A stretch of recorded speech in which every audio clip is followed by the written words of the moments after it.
will make a massive difference to your children, a massive difference. And also the reading books at night, what we want is children to think, I love reading, reading's a great thing, not, oh no, I've got that again. So that's where you will come in, because I mean, I don't know about your children, but mine will, can you just read another, can you just read another? Because they loved being read to at night. And I used to read to mine until they were about 10, because I just used to love the experience. So that's over to you. It really is valuable. And sometimes it might be the same story for 4 weeks. It might be the same story. And don't you dare miss out on page, because they'll know. If you're trying to hurry them on, you're like, miss out on the page. You can't get away with that, can you, when you know the story? So every night routine, the child's reading, you're reading. If you want to put audio books on, that's fine, but that can't be a replacement for the actual physical book. Audio books, have a variety of books. If you need some books, we've got thousands and thousands. If you want to borrow one of ours or to take one home to read, you're more than welcome to. Just ask and we'll put those books out for you. You're welcome to take books. And just make it a special time. We just want children to know that books are something to be cherished. And then our vision or our hope is that when they are older, they'll cuddle up on the settee and put their Xbox down or their iPad down and actually pick up a book. Yeah, you have a big challenge, don't you, these days? More than when my book, they were about 14 before anybody of their age started getting a phone. But now you've got your iPads, computers, the phones, you've got everything. It's a big challenge. Trust me, I've had the fight. Put that book down, do your homework. Put the computer down, do your homework, read your book. Read it. I don't want to, in 5 minutes, I'll do it in a minute, all that. You've just got to be firm, because they won't learn to read if they spend hours on the computer. So it is being firm. You might have to have some fights, but you need to show them that this is really important. It's more important than the game that they're playing on them. This is their life.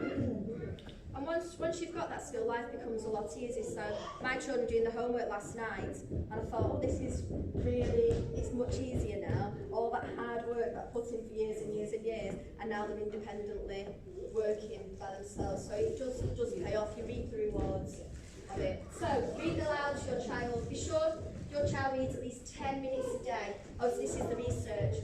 According to research, a child who reads only 1 minute a day outside of school will learn 8,000 words by the end of year 6.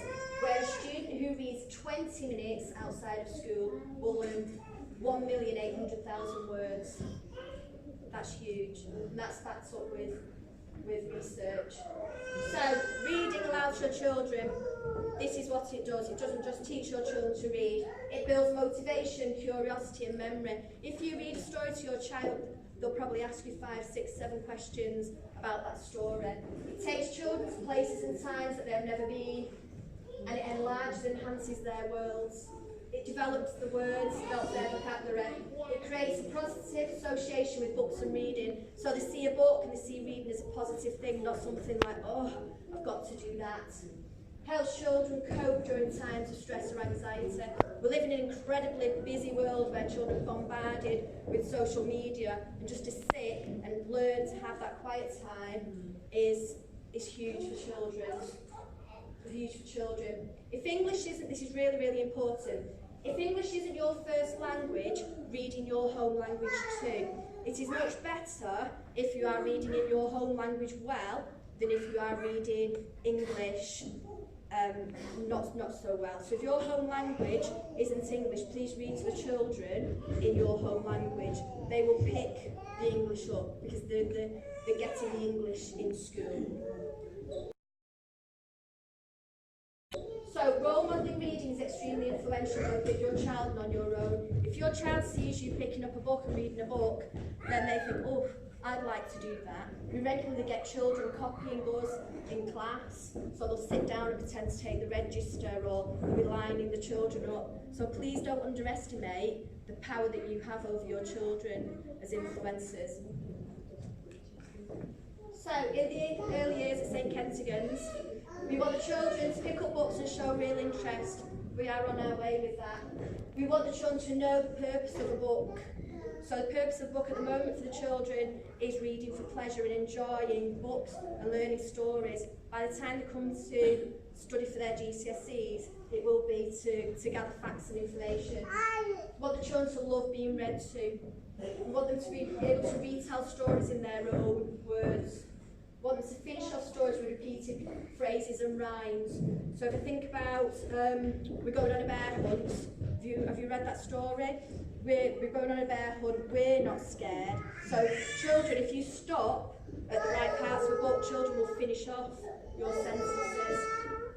We want them to be able to decode words, so basically just work out what the story is saying to be able to read it. We want them to be able to recognise familiar tricky words, so those reception 45 words that your children will learn. We want them to develop strategies to predict the meaning of unfamiliar words. All that means, if they come across a word that they don't know, and they think, then it's using the pictures to help them, or rereading the sentence to try and work out what the word actually means. So reading with expression. When we're in class, I have different accents for different people. So I've got the Scottish accent, and we have all the different accents. I'll not do it for you to sit down, but we have all the different accents to keep the children engaged. And they'll sit down, they'll say, "Oh, Miss, were you reading your Liverpool voice?" So, and it keeps the children engaged and brings the story alive. And it brings the characters. The characters come off the page and they become real people to these children. So talk about the features of a book. So when I say that, so we're looking at the front cover, the back cover. Is that a word? Is that a picture? Who is the author? What does an author do? Who is the illustrator? What does an illustrator do? So all of those are key to helping children to read. So make predictions on what might happen in the story. So if you pick up a reading book and it has a dog, a muddy dog on the front, saying, "Oh, what do you think's," before you even start reading the story, "what do you think's happened there? What has happened to that dog?" And it prompts all of those conversations. And pull out key facts from a text. So if you've read the story, by the end of the story, your children should be able to tell you why the dog is muddy. So I come with gifts. So please take one before you leave. Just to make life a little bit easier for you, I've come up with questions. So it's a bookmark here, and every child will get one. And it says questions to ask your child when you are reading with them. So some of the questions: did you like this book? Why? Let's see if I can. Did you like the book? Why? What was your favourite part? Which character did you like best? Why did that character do? So you get the idea of questions you can be asking But your don't feel like you children. have to ask everyone every time. No. You should. Also, on the books when you get them, they have suggestions at the beginning as you start the book, and then suggestions at the end as a reflection. So that will also help the children along. So top tips for reading with under fives. At least 10 minutes a day whenever you can. Make it a routine. Get excited. Read with expression.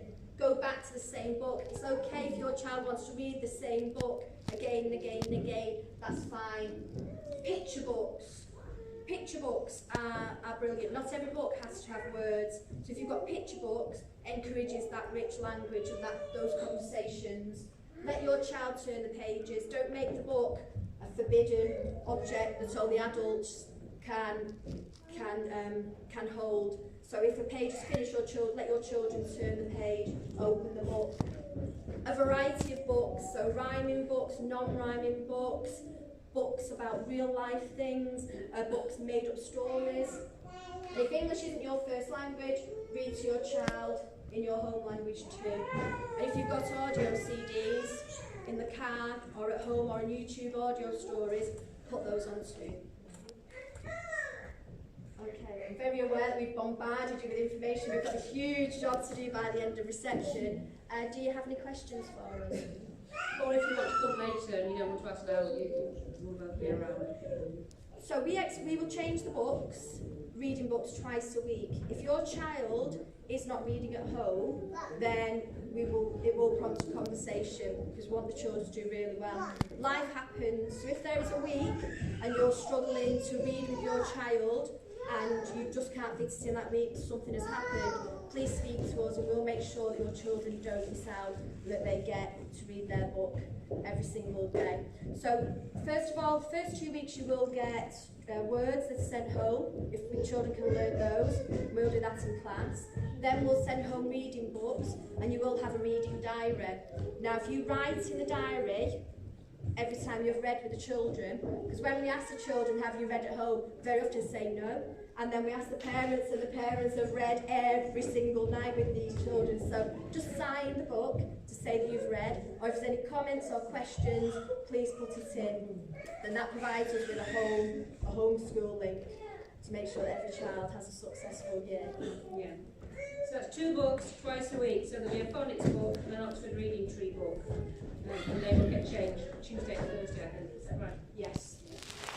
Now in other schools you don't get that. You get the books are changed once a week. But we really value reading and children having as many experiences of reading books as possible. Yeah, making good, rapid progress. Right, so I have a bookmark for everybody to take. I also have a list of the 45 words. They will come home tonight. If you want to have a look at those, take those on the way out.